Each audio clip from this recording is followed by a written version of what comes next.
Oh, thank you. Thank you. Thank you. Thanks.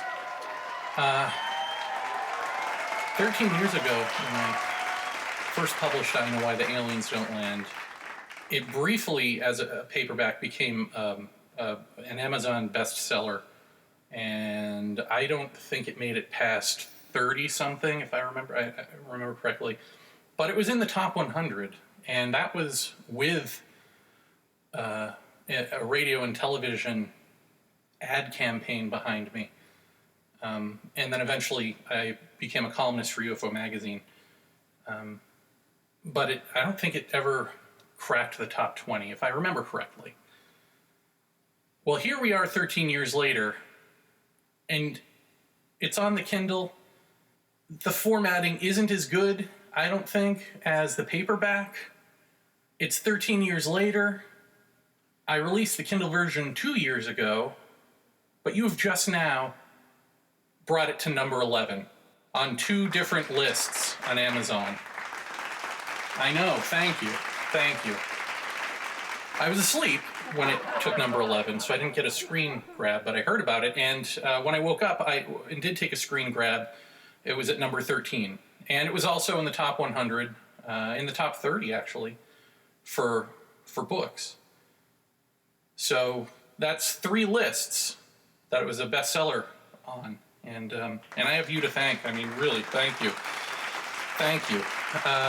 And what did it was I saw that it was approaching the top 100, and I put a call out just sort of as a joke, like, it's about to crack the top 100. Somebody make this a reality.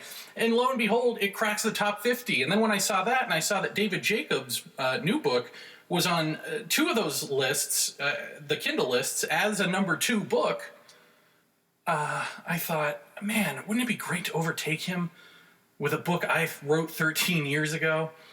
But that didn't happen. I know, it's cool. But it didn't happen. In fact, his book shot to number 1 pretty much as soon as I put that call out there. And I don't know if there's a relationship or not, but I'm just saying, I think that was because of me. But it also could have been because he was on the Jeff Rense program, and he was going to be on Coast to Coast soon thereafter. He has this publicity machine behind him, right?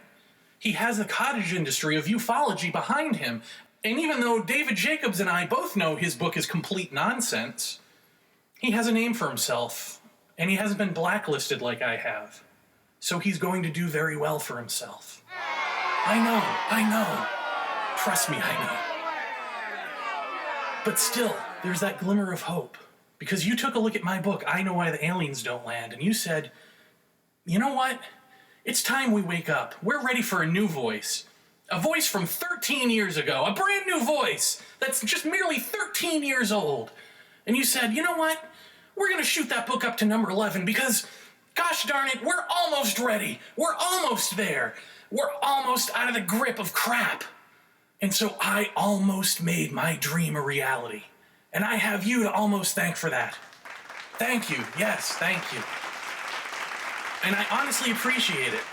I know people sometimes think I don't appreciate things. Maybe I come off as arrogant sometimes, but really, it's humbling when I think about the fact that you took one look at me and you said, 13 years later, we're going to almost make him somebody. You took one look at this guy and you said, he's not talking about Roswell. He's not talking about events that happened 40, 50, 80, 1,000 years ago. And still, you accepted me. You read my material and you said, this makes sense what he's talking about, but still, you took me in. And I may not have had an alien puppet in my window or ever put a laser pointer beamed across the room and claimed it was an orb, but still, you looked at what I had and you said, this is passable. We accept this. No, I may not have ever lied about having a PhD and being a doctor or lied about being a reverend, but you looked at my work and you said, almost there, buddy. And I appreciate you for it. No, I don't have child pornography on my computer, but you still take a look at me and you go, yeah, we're about ready for him.